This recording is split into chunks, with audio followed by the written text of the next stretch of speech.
A few years ago, John Brockman, who's a book agent and also runs this website, edge.org, posed a question to me and about a billion other people who are much smarter than me, asking, what are you optimistic about?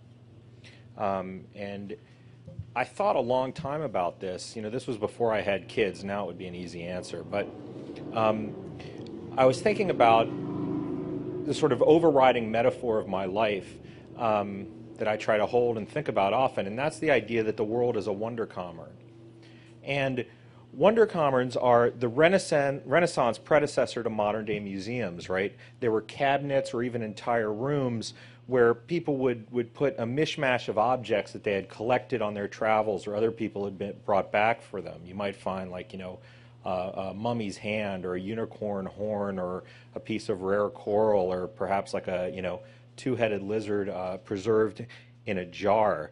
And that sense of wonder, the Wunderkammer, and Wunderkammer really means in German a chamber of wonders, is something that I hold really dearly. I try to look at the world through this sense of wonder and try to find things that make me, that I'm curious about and that give me this sense of wonder.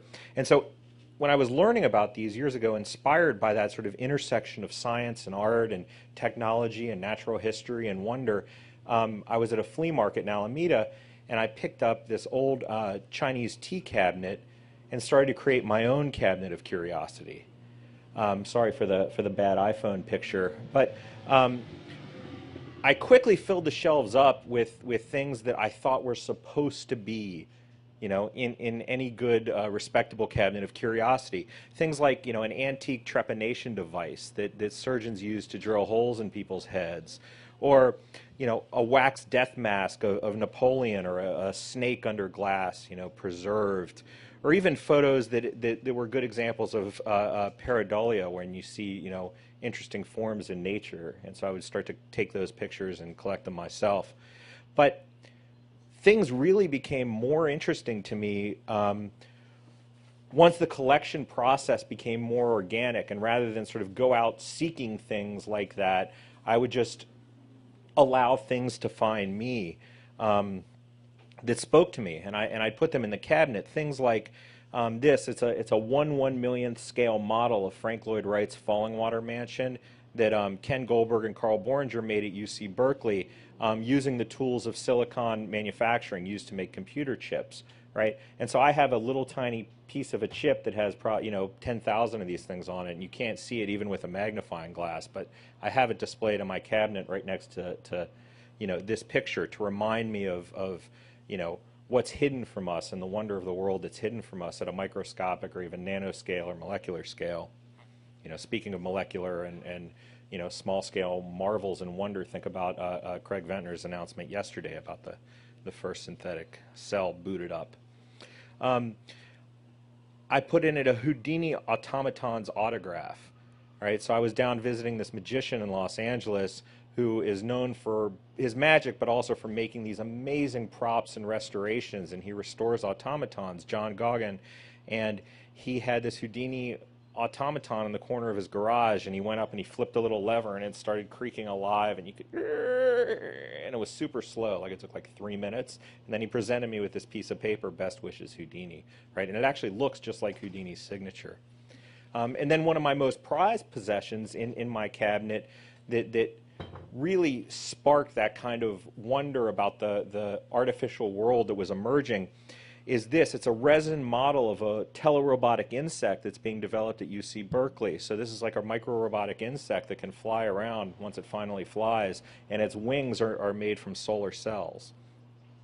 Now, this tiny cabinet, you know, that still is in the corner of my office is a constant reminder to me that the world is filled with wonder, and that we're at our best when we're you know, the most curious. And the beauty of curiosity is that we're all naturals at it, right?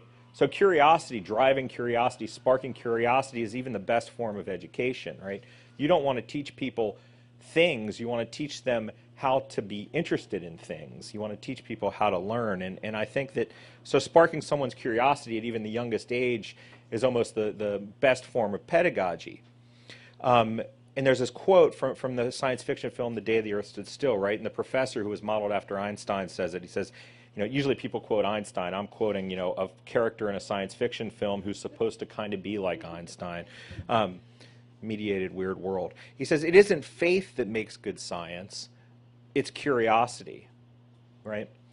And I wouldn't suggest that right now there's a Renaissance 2.0 happening or anything like that, but I am optimistic that the pendulum is swinging at least a little bit back toward the heyday of natural history and citizen science and backyard astronomy and the kind of mindset that pushed the cabinet of curiosity aesthetic forward. There have even been recent museum exhibitions dedicated to this. This is one of my favorites. It's a scene from a exhibit that was sort of this juxtaposition between art and science and cryptozoology, right? The study of unknown or legendary animals like Bigfoot and Loch Ness Monster and some of these others. But it had this decidedly sort of Wunderkammer curatorial feel to it. And that kind of aesthetic has bubbled up, into the popular consciousness even through things like blogs. Many blogs, including the one I co-edit, Boing Boing, has been described as a virtual cabinet of curiosity, and I think of it that way. It's where I put unusual or interesting things that spark that sense of curiosity or wonder, and I just kind of put them there in this virtual cabinet.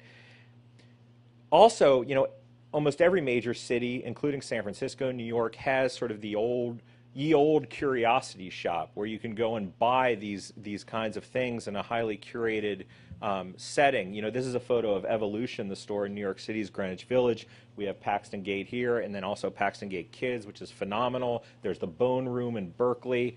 And these kind of places sort of package this kind of Wunderkammer experience as a form of Victorian chic or design sensibility, but also usually to really provoke exploration and provoke sort of the scientific experience in some way. And something's a real trend once Taschen Books publishes a book about it. So there's a Cabinet of Natural Curiosities, which is this amazing antique book that they reproduced and made again, and it's beautiful. And then, of course, I also start to see, beyond the hipster neighborhoods, you see this kind of aesthetic also bubbling up into the malls, right? So, you see this red coral on the cover of the book, and then this red coral pillow, which I think was from Pottery Barn. So, I'm not saying that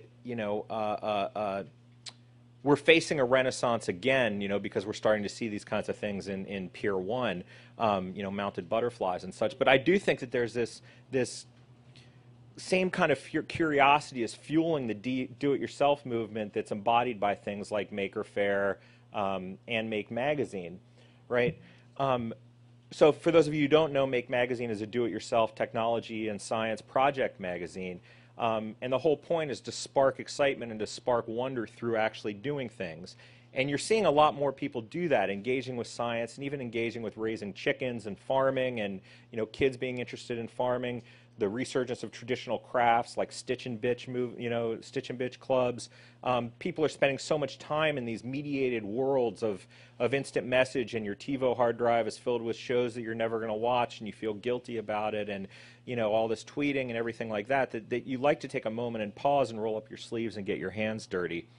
And the kinds of things people are doing, to me, really, really gets at that do-it-yourself science, that kind of spirited intellectual pursuit that we saw, around the time of, around natural history's heyday. There are people I read about in Make who are hacking cheap digital cameras to do these amazing, macro photography of insects, right? And that directly ties, of course, to, these incredible insect collections that people have. I mean, you go into Paxton Gate and you can see all these gorgeous animals pinned, to boards and that kind of thing. You see people reanimating dead mice as little mobile robots, or building backyard weather balloons that are actually good enough that they can go up high enough. This was somebody who created this weather balloon in their garage, but it can image the curvature of the Earth, which is pretty profound. And so on one hand, these makers are dissatisfied with off-the-shelf products, but at a deeper level, they're driven by this inquisitiveness about what lies under the hood of their world, right? I mean, that's what's really driving them. And for these makers, in the tradition of crafters and tinkers and hot rodders and natural scientists and Nikola Tesla who came before, right, the process is the product. Okay, so I'm optimistic that in the coming years, this do-it-yourself movement is going to emerge and really impact all aspects of our life and encourage widespread participation in our world by experiencing science, by experiencing technology, by experiencing natural history in a very hands-on and direct way. And I'm even optimistic that science education in the United States and other places could be saved if people are given the opportunity to explore and learn and follow their curiosity themselves instead of reading about what other people have done in textbooks and getting quizzed on it. Because when I watch a screwdriver-wielding maker you know, voiding another warranty and taking something apart and looking inside and seeing how it works, I see a spark of the same childlike wonder that fills a baby's eyes as he first starts to explore his world, realizing that something wonderful lies ahead. So thank you very much.